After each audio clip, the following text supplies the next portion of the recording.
Good morning, everyone. It's Coffee and Politics 101 with Sydney Walker. And today we are finally getting to do the mock voir dire session that we were supposed to do in January. So thank you to my guests for rescheduling. Thank you to my mock jurors for coming on. We have the mock proceedings being presided over by Judge Rhonda Hunter, who is the judge of the 303 District Court in Dallas County. That is the family court. This is something that we typically don't see in family court cases. My first time hearing about a jury trial was, I think, about 2 or 3 years ago. And it just happened to be a really high profile case. So I am going to turn it over to Judge Hunter. We have attorneys Sandra Street Moncrief and Stacy Dunlop, who will go through the questions for us, the mock jurors. So, Judge Hunter, good morning. Thank you. Good morning. Thank you so much. And we're going to proceed as though we're in the courtroom. So, hello, members of the prospective jury panel. Good morning. Good morning. Thank you all for being here and for carrying out your civic duty. The court appreciates that. I'm Judge Rhonda Hunter, and you are in the Family District Court of Dallas County. We handle a number of different types of cases in Family District Court, including divorce and child custody, property division, adoption, paternity, and child welfare. Today, you will be sitting on a case that is a termination of parental rights case. That means that one of the parties in this circumstance, the state of Texas, has requested that a parent who under law has rights and duties regarding their children is asking that that parent no longer have their parental rights. This is the most serious of family law cases. And because it is the most serious of family law cases, special rules do apply to this case. As the judge, I will make rulings on whether certain evidence is admitted, but you will be the judges of the facts. So it is very important that you listen to all of the evidence because you will ultimately be making decisions. This trial will take place in 3 phases. This first phase is called the jury selection phase, or voir dire. And in this phase, the lawyers will have an opportunity to ask you questions. And you have the opportunity to answer those questions. The next phase will be the evidence phase, and the final phase will be the jury deliberation and the verdict phase. The lawyers in this case are Ms. Sandra Street Moncrief and Mr. Stacy Dunlap. First, I will give you instructions, and then I will administer the oath. Your instructions are: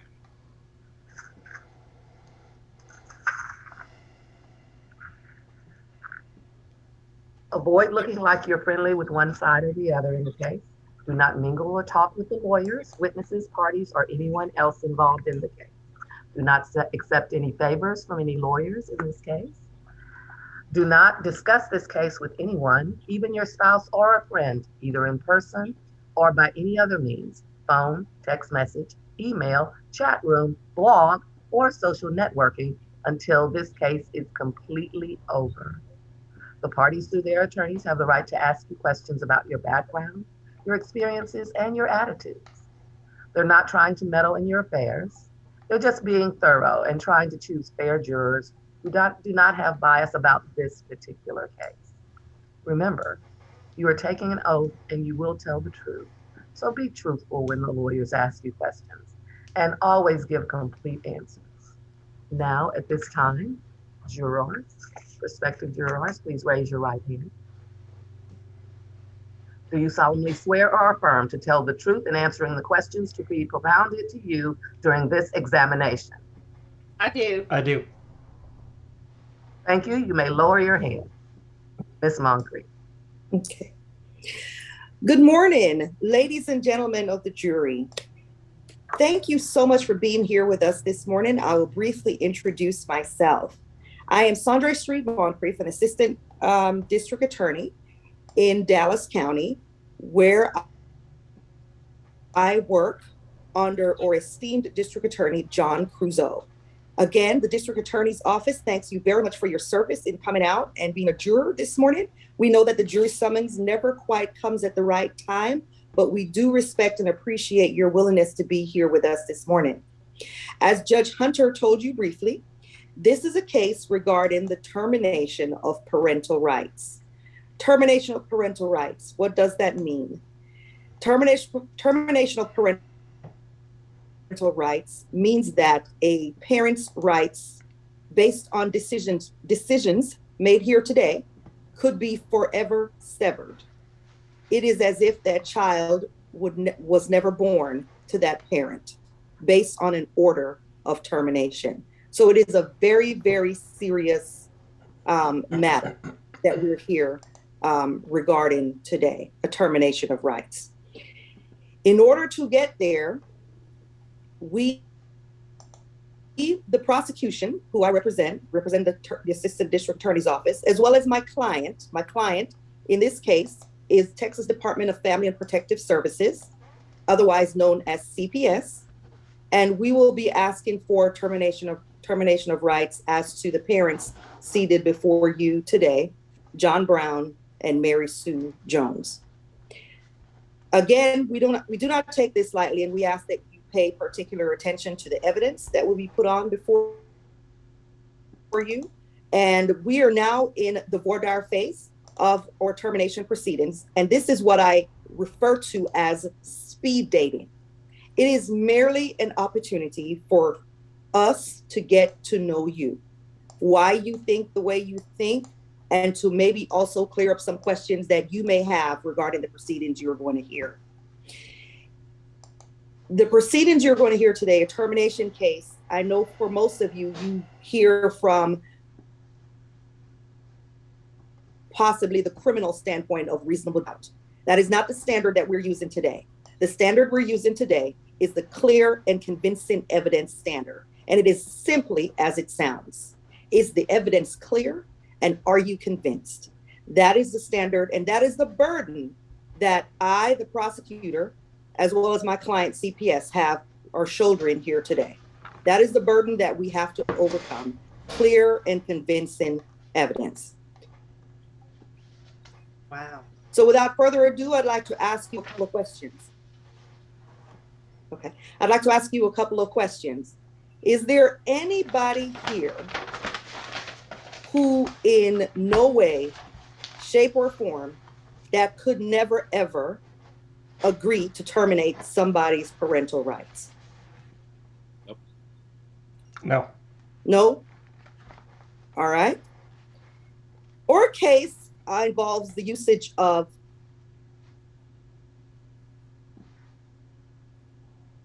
some drug usage involved in your case. Is there anybody here who's had family members or yourself personally with a history of addiction or drug usage? Ms. Walker? No. I had a cousin during the crack era that was very involved, lost his house, job, all that good stuff. Okay. Does anything about that make you feel that you could not fairly evaluate the evidence offered here before you today? No, I mean, I understood why he lost his job. So, I mean, it made sense that, he would hit the bottom of the barrel before getting himself together. All right. And is there anybody here who absolutely, well, let me move that up a notch. This case may also involve some domestic violence. Is there anybody here who's been affected by domestic violence or knows someone who's been affected by domestic violence? I've been involved with helping women's shelters with students over the summertime, where you take students of domestic violence whose mother has been sheltered. I've been involved with that over many years, but Okay. that's the limit of my experience. Nothing on the personal side. And does anything about that prevent you from hearing the evidence in this case and making decisions? Not at all. Okay. Now, as part of our proceedings, the state, who I represent, will be bringing forth some experts that will be here to interpret for you psychological results and things of that nature. Are you willing to listen, or is there anything about your experience that makes you unwilling or unable to listen to expert testimony and give it the weight that it deserves? No. No. Okay. All right. Now, as part of what we do is to try to get you all to talk a little bit more, about yourself, so that we can just make sure you don't have any preconceived notions about our case. It is very important that we get jurors who will just operate with impartiality, fairly, and treat the evidence as they hear it and make the decisions based on the law, clear and convincing evidence. So without further ado, thank you very much. I thank you for your time and being here, and you will hear from me again shortly. Thank you. Thank you for that introduction, Ms. Moncrief. Mr. Dunlap. Thank you very much, Judge. Good morning. Good morning. Ladies and gentlemen. My name is Stacy Dunlap. Do either of you recognize me at perhaps a church, or being the same member of a group, or any of that? Neighbors? No? Okay. I do. Oh, yes. And where do you recognize me from? I actually was sitting in a trial one time when you were an amicus attorney. Oh. Okay. So the only way that you recognize me is from me having seen me in court on a trial, on another trial. That was basically it, yes. Okay, good. So then in that capacity, then your involvement or your knowledge of me doesn't pose a problem, because you just were seeing me in action. Right. What Ms. Street was indicating, this is really our only time to really get to converse with you guys and get to know you, and to find out if there are any issues that may make it be problematic for you to be on the jury. So that's one of the reasons I ask you, do you know me or have any of you recognize me, is to find out if there is a conflict. That's one of the bases for that question. But this is a case relating to the termination of parental rights. And how many of you, by show of your hands, are parents? Okay. All right. Thank you. So, Mr. Blackman, how many children do you have? I have one son. He's now an adult. Oh, okay. So, I look so young. Oh, well, good. You say he's an adult now? Yes, sir. Okay. And are you aware of, or do you have any belief that there is a perfect parent? I do believe that there is no such thing as a perfect parent.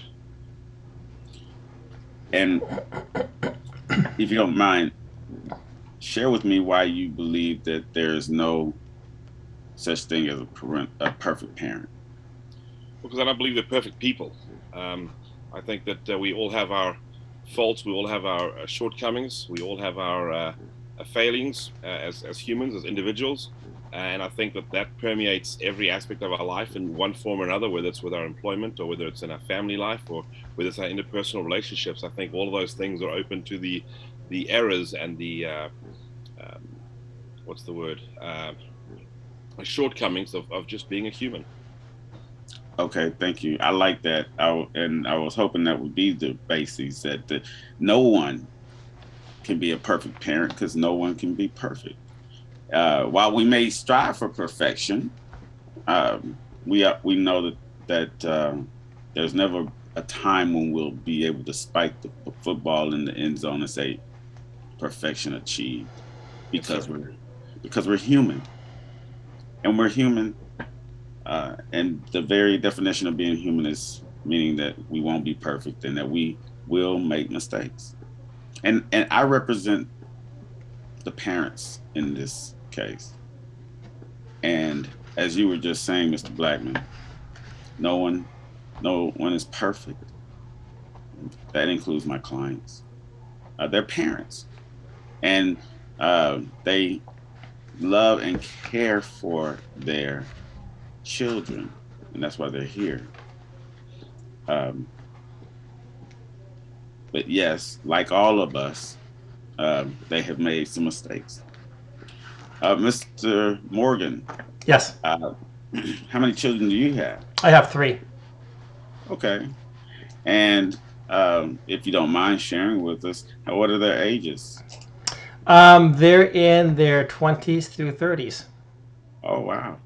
Okay. So you raised them up all the way through their childhood too? Yes. Good. And what challenges did you have raising them through their childhood? What challenges did you have relating to um, your evolution as a parent from the very first one, and then seeing them move through school and graduate and become adults? So are you referring to parent-child issues? Are you referring to me as a father evolving through that process? What exactly do you mean by that question? What I'm hoping you're doing is just perhaps talk to us about how your role, how you viewed and perceive your role as father, and how it may have evolved or changed as your children got older. Sure. Well, our children, I looked at my role as a father as being a person who's supposed to help guide my children through life. I'm supposed to be a protector of them, supposed to love them to the best degree that I can. I'm supposed to reflect God to them. As the former person just said, that does not mean everybody's perfect or anybody's perfect, but we do try to model a good example. You can be a good parent without being a perfect parent. And one of the big things was in my heart was that I wanted to make sure that my children knew the difference between right and wrong. To the degree that I could, I wanted to model that for them as well.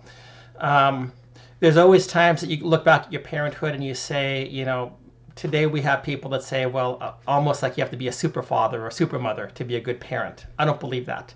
I believe that there are parents who work hard 80, 100 hours, and they're doing the best that they can do. They're not necessarily privileged. And I say that because, I was in the military and I was involuntarily separated from my children for a time due to the orders of our military and our government. And then after the military, I was going to school. So I was going to graduate school, undergraduate school at the same time, and I was working 2 jobs. And so that became very long weeks, as you can imagine. I mean, if you're working and studying, 110 hours a week, and you get home and all you want to do is crash. Yeah. You do what you can, but it's a duty as a father, from my perspective, to make sure that your children have a household to live in, and that they know they have a father that loves them. And that does not always mean that a father will pander to them or cater to them, but a father has to provide guidance for them as well. Okay, I love that answer. Thank you for sharing that. Ms. Walker, Yes, how many children do you have? I have 5. 5. Wow. Okay. And you look so young. I wouldn't be. All of them are mine. Not all of them are mine. I personally gave birth to 2. Oh, I see. Now, if you, how do you view the rights that you have as a parent to your children? How do you understand? What do you understand those rights to be? Well, I take the adage of if I'm providing clothing, shelter, and food, and my name is on the deed, then you need to listen to the rules that are set by the adults in the home. Mm-hmm. Okay.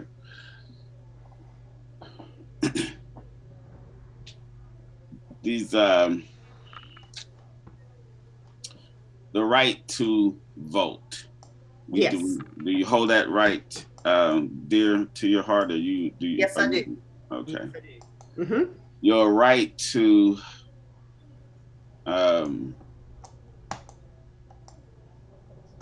go to the park and take a stroll with your dog and sit down at the bench and bird watch, and just do that just because that's what you want to do. That freedom that you would have. Do you Yes. hold that right to dear to your heart? Yes, I do. The right to be able to decide where you have your children go to school. Do you hold that right close to your heart? I do, with some consideration of the entire family. I don't look at it as it's just for me to make that decision. It should be an effort. Mm. So I try to operate in that space of Gotcha. considering everybody. And when you say your family, you don't include the state of Texas in the family, do you? No. No. No, And sorry. do you want the state of Texas being able to tell you where you can, where you have to send your child to school? No, it's enough that they're telling me I got to send them to school. Okay, That's the right. conversation I have with my young. Learning the difference between what you can control and what you can't control. That's right. What about even just to see your children? You have the right to see them, to be around them. Do you cherish that right? Yes, I do. Yeah. And what CPS is trying to do is cease all of those rights for my clients. And I've run out of time for right now. I'll yield the floor, and I'll be hearing. You'll be hearing back from me in a moment. Thank you, Mr. Dunlap, for those introductory remarks. And now Ms. Moncrief will give you further instructions and ask further questions.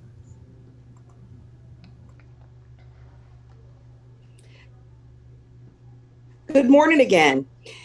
Now, as I stated to you earlier, my client is CPS, the state, the government. And my client, CPS, removed the children in this case from their homes based on what they thought was a situation that created imminent danger for these children and that they had to be removed from the home. Question for you jurors. Has anyone here ever had any interaction with CPS, whether personally, as in your own case, or know of other people who had their children removed or CPS involvement? Let's start with Mr. Blackman. Sure. As an educator, I have had to call CPS on a few occasions for students who were under my suspicion of abuse. My duty as an educator is to report them. Once the reporting is done, I'm out of the situation at that point. I just observe what I see, report that to CPS, and I've done that a few times in my career. But on the personal side, no interaction at all. Okay. And Ms. Walker? Yes, I had a childhood friend. Her ex was calling CPS on her, and CPS actually saw that they were just frivolous calls being used to manipulate them to try and get her in trouble. Okay. And Mr. Morgan? Yes, I've actually sat in the courtroom and have watched cases where CPS was involved. I have talked with people that have worked at CPS, so yes, I've had interaction with them. All right. Now, based on your interactions with CPS, anyone, do you believe that it is never okay or sometimes okay for CPS to be involved in having to remove a child from home? Sometimes. Sometimes. Sometimes. Yeah, if Ms. they Walker? do their due diligence. That situation that I described, I've heard some other horror stories from other people, just social media and whatnot. But I felt like they did a really thorough job and understood that someone was just trying to make trouble for a parent. Okay. Now, in understanding, let me go back to Mr. Blackman. Mr. Blackman, are you an educator? I am. Okay. And you mentioned that there were some times where your job required you to have to contact CPS. It did, yes. Understood. Okay. And for the purposes of this debate, the fact that you're an educator, you're what's called a mandatory reporter, right? You have to report things or any suspicions or concerns that you have regarding a child being possibly in danger of being abused or neglected to CPS. Yes, ma'am. Okay. And do you take that responsibility seriously? Oh, absolutely. 100%. Okay. Do you believe that sometimes your phone call may have made the difference for a child? Yes. Okay. Now, beyond just removing a child, CPS has roughly a 1-year time frame in which to work their case and try to come up with some resolution.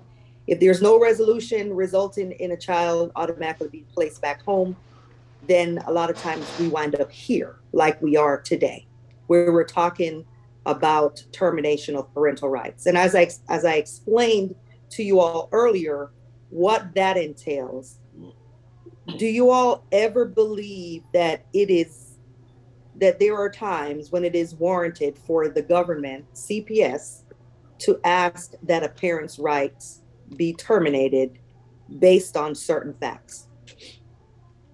Those must be some very extreme facts. Yeah. Okay. Right. All right. That's how I'm feeling about it. Like it has to be just, finding the kid locked in a closet and they're bruised and malnourished and, they look like, they are from some movie set talking about prehistoric times. Like I'm thinking it has to be in that extreme. All right. Yeah.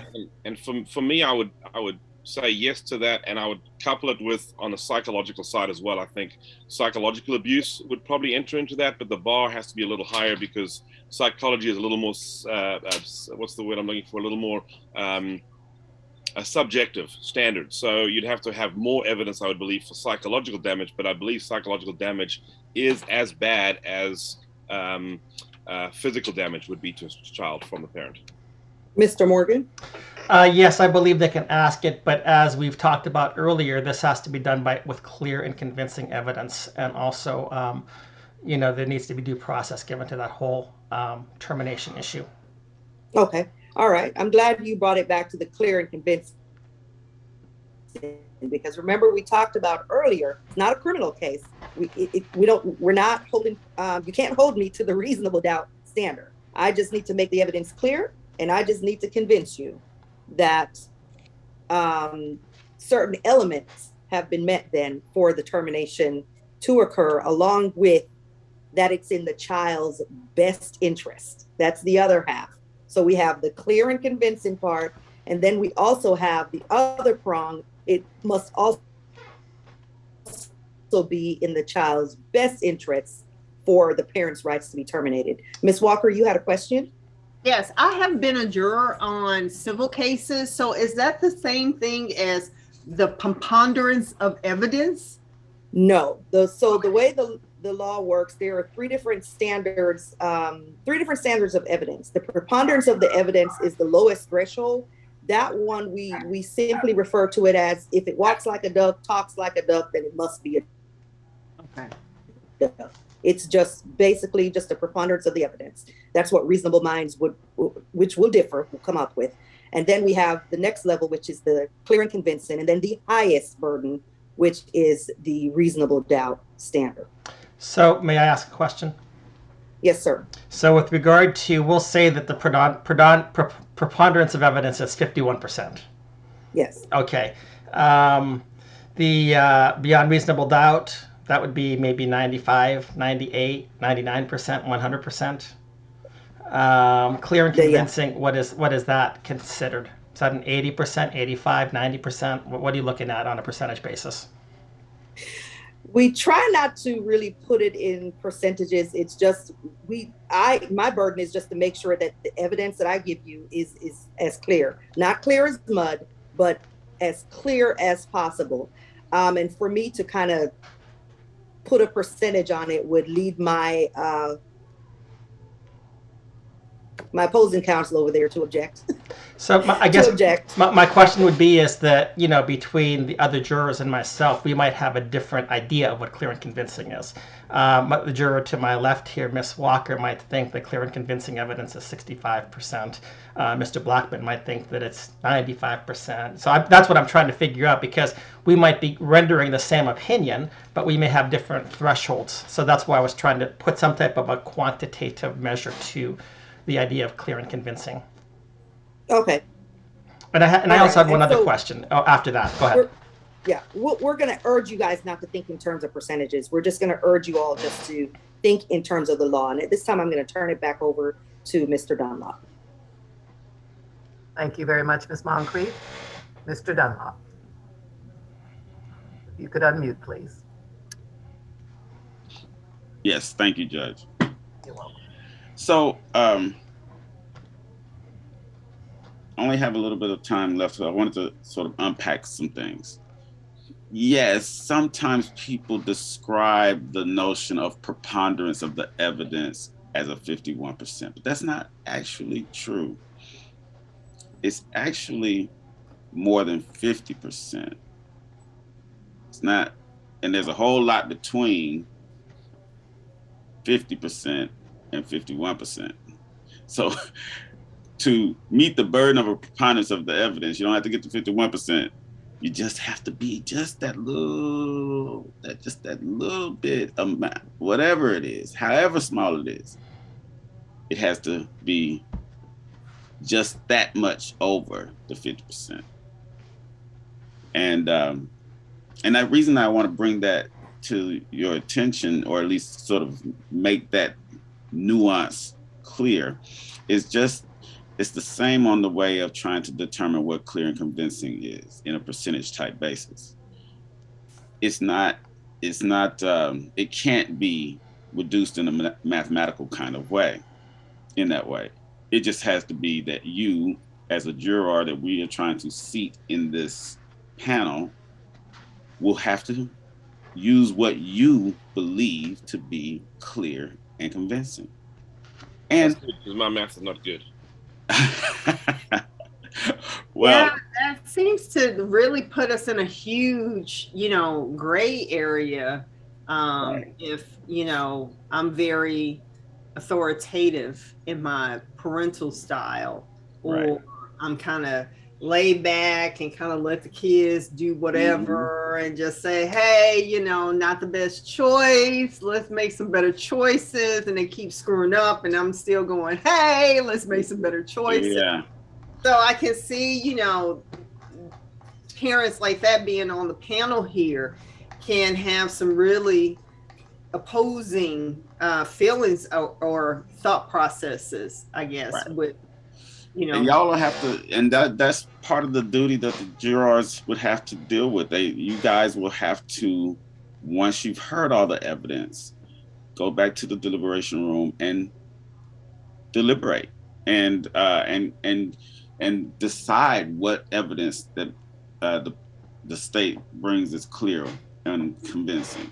And I just need y'all to remember to hold them accountable to providing clear and convincing evidence.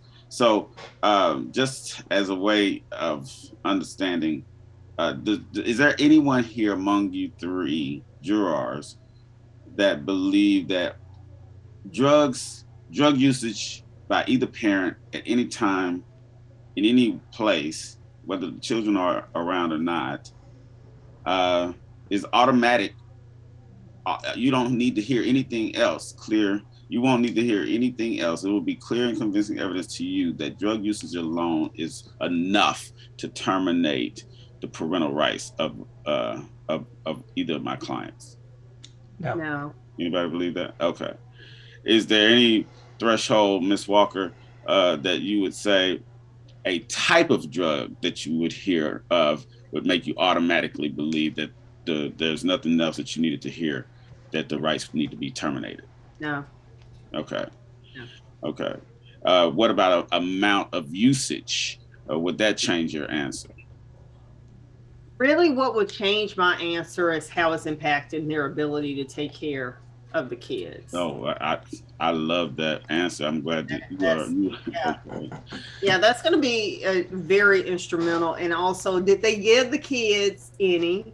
And were they careless with leaving paraphernalia access? You know, to me, it's like, you know, you have a gun in your house and we have the right to bear arms. But, you know, are you putting your kids in a situation where they can get access to it and then, you know, have a issue with, you know, changing their lives or someone else's life because they have gotten access to this gun? So I'm treating the drugs in the same capacity, because you can have a problem. And I'm assuming you're talking about illegal drugs and not legal drugs. You know, people have addiction problems with, you know, medications that they're getting from their physicians. So, you know, Or even to your point, alcohol use. Mr. Blackman, alcohol is a legal drug. It is. And so too is caffeine, and so too is nicotine. Okay, so I'm glad that you guys are, you know. So, Mr. Blackman. So this show should be renamed "Drugs and Politics," is what I'm hearing. Right. So I guess I just want to make sure that we're on the same page here, because we're trying to make sure that you will be able to listen to what the law is and apply the standards in a fair and in a fair way, and instead of just making up your mind that, hey, I don't like the fact that their parenting style differs from mine, so I'm gonna terminate. Mr. Blackman,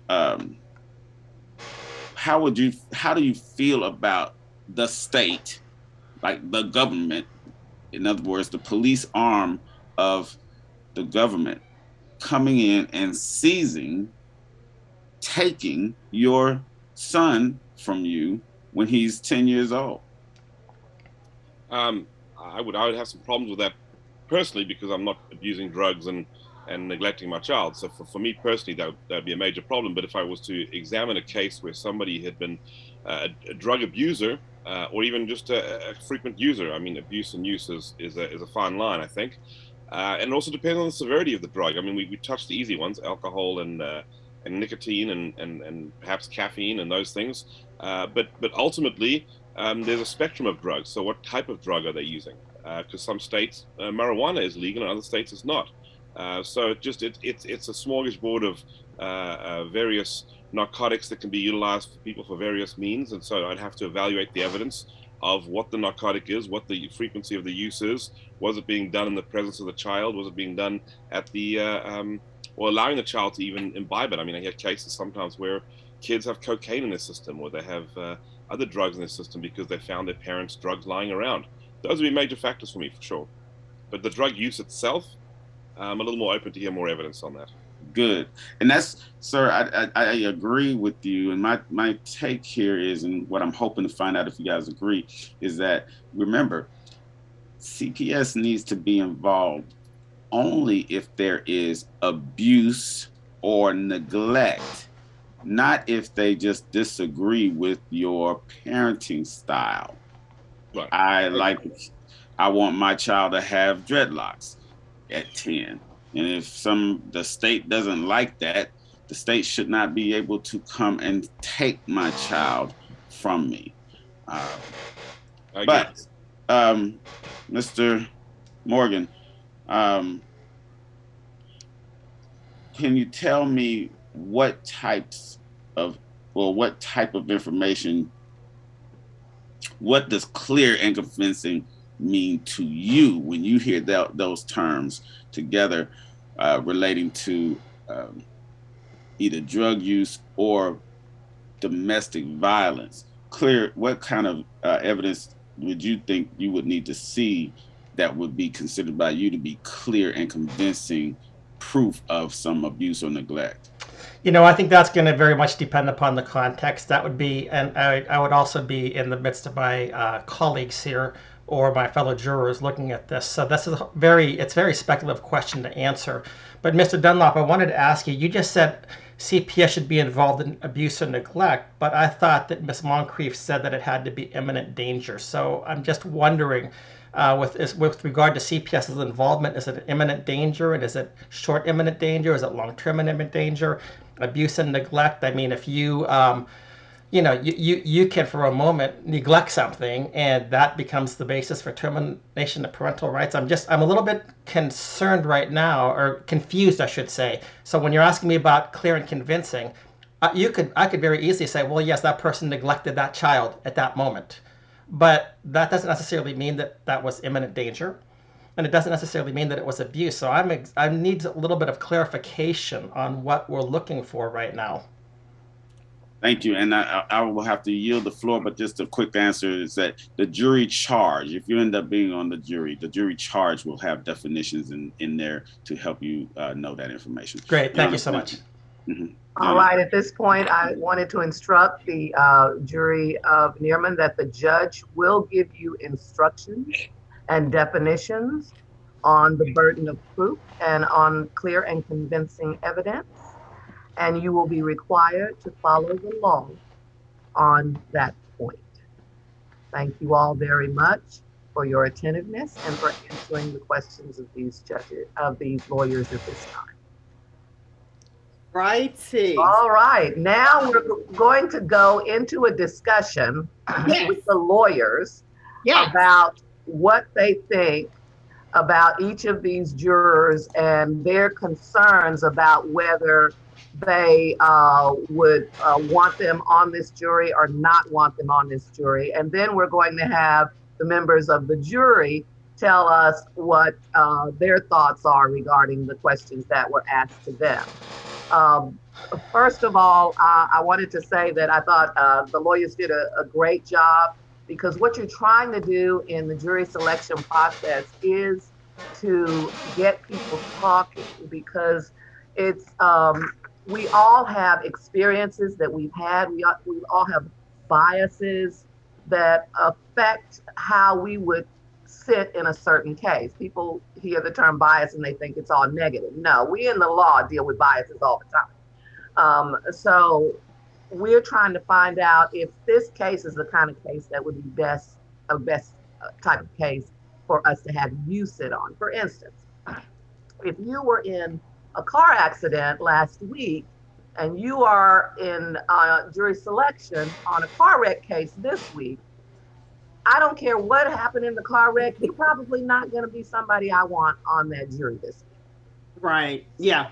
So the fact that you're not good for this particular case on this particular day is an issue that these lawyers have to flesh out. Okay. And that's why they ask you these types of questions, because for their client it's very important that they have, an even playing field. And everybody thinks, oh, I'm not going to be, biased against one side or the other, but your past experiences really do sometimes affect what you do. Yeah. And so that's why these lawyers have the opportunity to talk to you.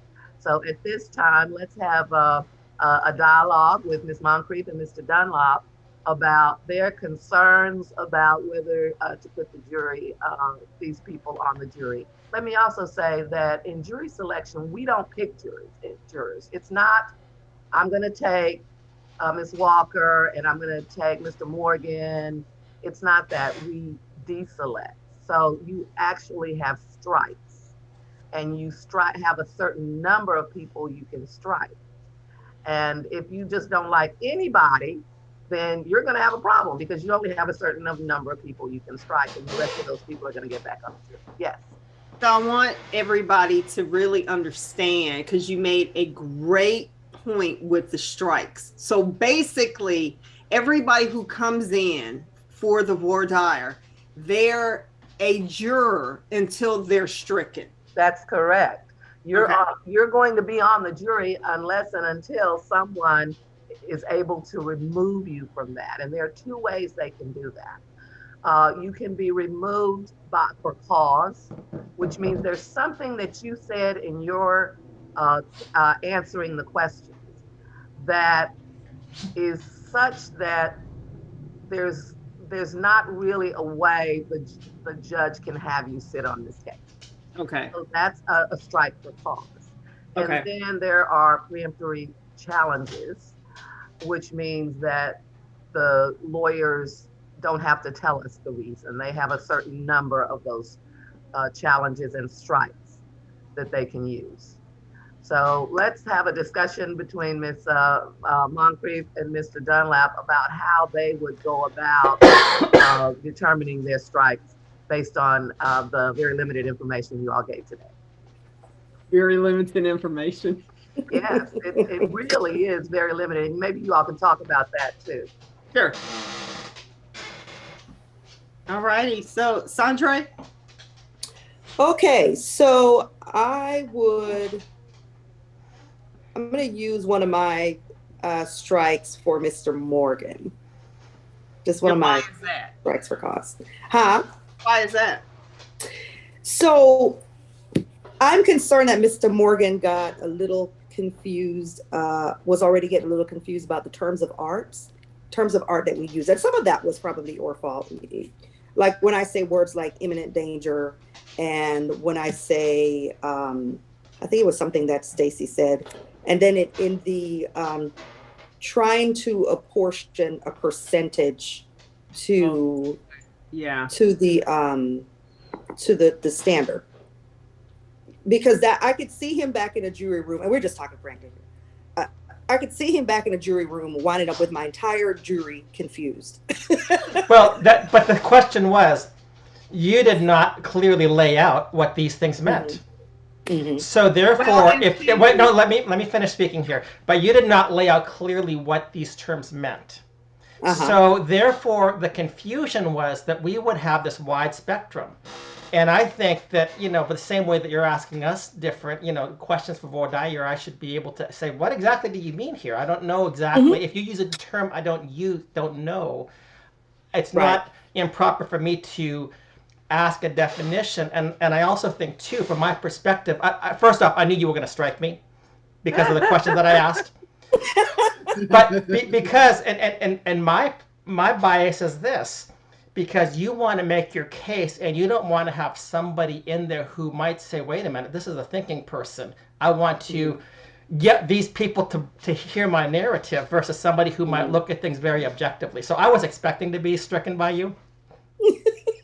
So, and I will also say, we only had an hour for this. So technically, Sandra probably, and Stacy probably, and you guys can correct me if I'm wrong here, when y'all are actually doing this proceeding, you all are talking to the potential jurors for a very considerable amount of time, not 10 minutes at a time. Y'all are doing this, and I would assume that during your presentation, before you get into the questions, you're spelling out those definitions. Yes. And going through that even more. So yes, time constraint kind of limited us here with getting to that depth of information.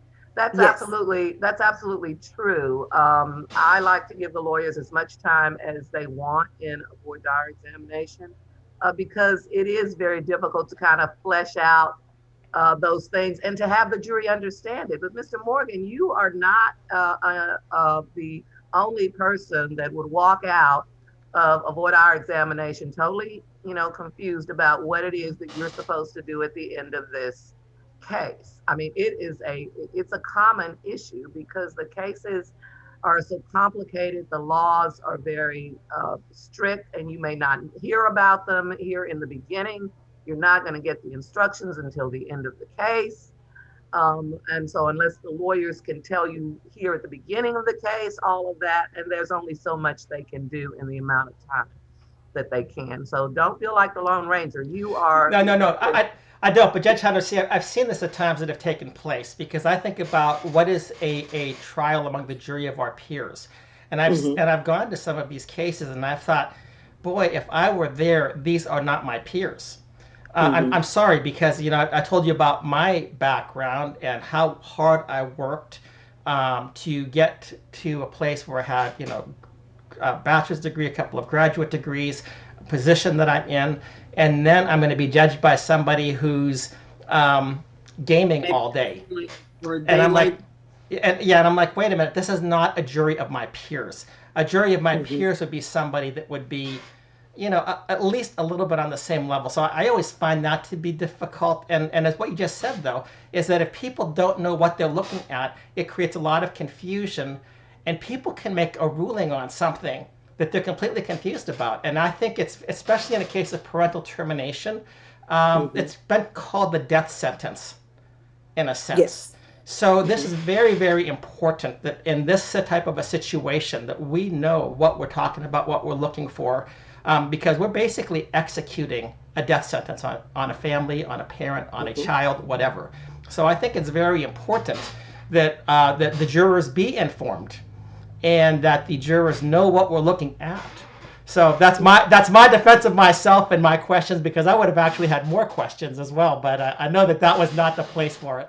Well, and if I may too, just understand too, the adversarial role that we're playing, I need to make it clear.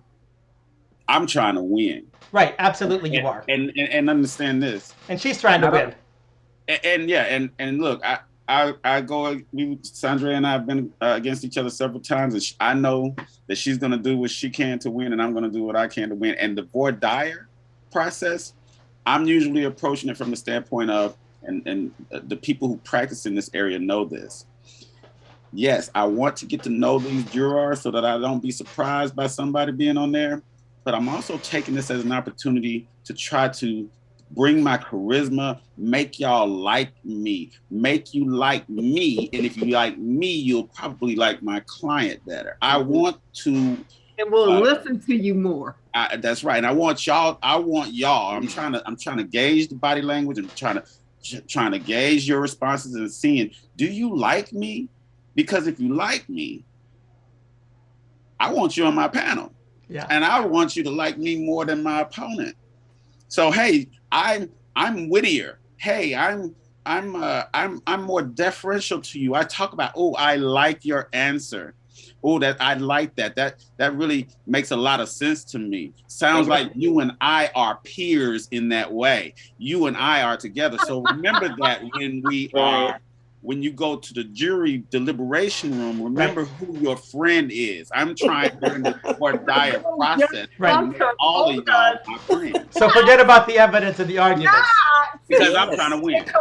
Well, and let me just interject here that this is probably the single point in the trial where these parties will be on an even level. That's right. Because from now on, Mr. Dunlop is playing defense. I mean, that's just the bottom line in these cases. I mean, from this point on, he's playing defense. It might look like, he's, chugging and rugging along right now, but things are about to get nasty. So, so he's going to end up playing defense, and that's why he has to come out swinging. He's got to come out swinging. So, and just as an aside, thank you, just as an aside, I would have used my perimeter strike. Dre and I would have been using our same perimeter strike against you too, because I didn't want someone to be back there educating my jury. I want to be the one educating my jury. And you were so sophisticated and so knowledgeable, and your questions revealed that you aren't going to be a sheep You're not going to be a person that's just bad. Hey, Mr. Dunlop said don't terminate, so we got to do what my friend said. Yeah. You're not that kind of person. No, and I actually thought that you might terminate me too, or you might strike me as well. But it comes down to my initial point. The jury pool may be an uneducated jury pool that can be swayed. And I think that that is very terrible in instances of parental right terminations, as it would be in the case of a death sentence. We know that the Innocence Project is around, that they defend people that have been incorrectly incarcerated or put on death row. And we need to make sure, if we want to have trust in our judicial system, that the jury pool is an educated jury pool, that they're not going to be swayed by persuasive arguments or by likability. It's not a likability test. It is an evidence test. So yes, I figured you would both strike me. And this is my problem. But honestly, this is my problem. You want to have a jury that you can manipulate rather than a jury who might be educated and sophisticated, to use your word, and to say, wait a minute, this argument is not true. Well, Mr. Morgan, I don't think you have anything to worry about, because the type of people who come to jury service are from all walks of life. The doctors, lawyers, teachers, professors, politicians, Right. there you go, educators, police officers. Yeah. So long as they aren't too sophisticated, right?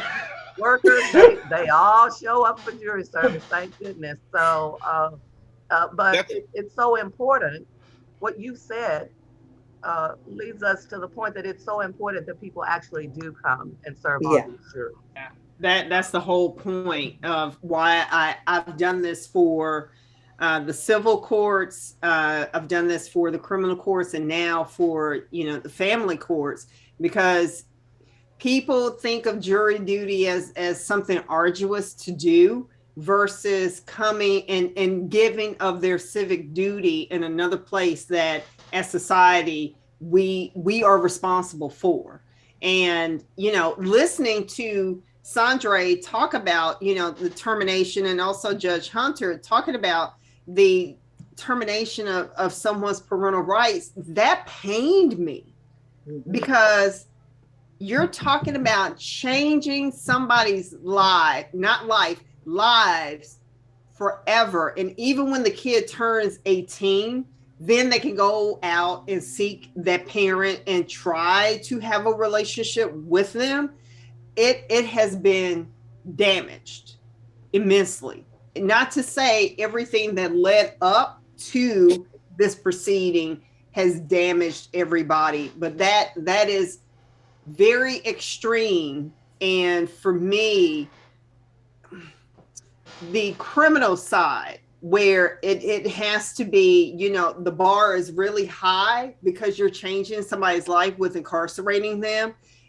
To me, that's kind of like where the bar should be set with terminating parental rights. And these cases are not meant to be easy. It's not meant to be easy. And people think coming into jury service, oh, this is not going to be a problem. No, it's meant to be thought-provoking to you. And Mr. Morgan, while you may not be the juror for this case, they would probably love you on toxic torts or in complex litigation where they need people to understand all the scientific evidence, that type of thing. So, but what you're saying, Judge Hunter, and this is where I'm going to say with what Cyndey said there, that and I actually forgot, I was listening to you speak there for a moment, but I think that this is very important, because when I said that to terminate a parent's rights or a parent-child relationship is a death sentence. It is. And we should not expect anything less. I've gone to courts and I've watched the juries that have been there, and they have made, in my opinion, some atrocious decisions. And I've watched people that I've thought, this person, I don't even know if they have anything more than a high school education, and they're just watching MTV all day or something like that. And they're taking a person's life into their hands, or multiple people's lives into their hands. And what I've seen in family courts is that too often our constitutional rights are not protected. It becomes a place to persuade people And somehow we've said toxic torts are up here, but family law is down here. Why do we say that? That's not what I meant. Okay, but I'm just saying that we should have the same type of standard. We should not be saying I'm trying to win my case. We should be looking for justice and to do the right thing, not to try to say, hey. Case is justice, is what they're thinking, and Mr. No, I know, and I disagree with so the definition. But anyway, thank you. Yes, thank you so much. But let me interject just a motion if I can on the idea of because as just an average Joe public here as an educator, I would say I think we wade into some dangerous water if we start equating high school graduation with their ability to assess a case and what the merits of that case are. I think, and to be open honest, I actually represented myself in a case in the 330th. I fought for custody of my son, who's now 29 years old. So this is going back almost 20 years, and I had a very positive experience. I mean, everyone said, you know, don't be your own lawyer because you'll have an idiot for a client and all those things. So I actually had a very positive experience, and I enjoyed the fact that you were able to lay out your evidence and talk about what was positive to your case, and then they presented their evidence. And now this wasn't a jury trial; it was a bench trial. But for me, it was an interesting moment because I finally realized here I am, Joe Public, just an average guy, and I didn't even have a degree at that time, able to navigate a complex system that involves a parent-child relationship. And while this wasn't a death sentence because it was just a custody issue, I was very happy and very pleased with that process. And I think that oftentimes we have things that we can bag on about the system that we have because there are faults to it for sure.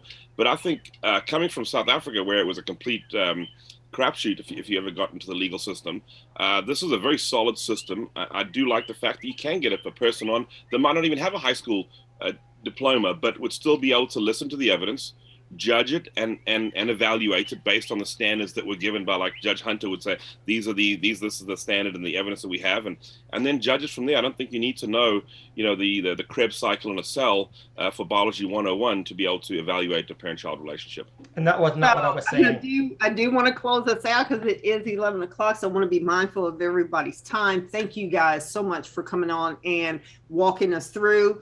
Judge Hunter, thank you for presiding over the mock voir dire. And Sandra and Stacy, thank you for walking us through those questions. And Ewan and Jeff, thank you for participating. And I will say this, and Stacy and Sandra and Judge Hunter, just in closing, some of the rules have changed in family law cases that are kind of moving a little bit more towards that criminal, you know, standard with evidence and discovery and whatnot. So it's kind of like the family courts kind of sit in between civil and criminal, where they need that balance of both of them to make those decisions. And it kind of sounds like it's moving in that direction. Maybe. Thank you so much. Thank you so much for having us. Thank you, jurors. We really appreciate it. Thank you. Hey, thanks so much. Thanks, Cyndey. And real. So when you get your summons, make sure that you actually show up and do your civic duty. And so next week, we're actually going to be talking about convalescent homes for kids and some of the issues that plague our youth when they're in those situations where the providers aren't always looking out for the best interests of children in that regard. So everyone, thank you so much. I definitely have to jump off and go to the convention this weekend.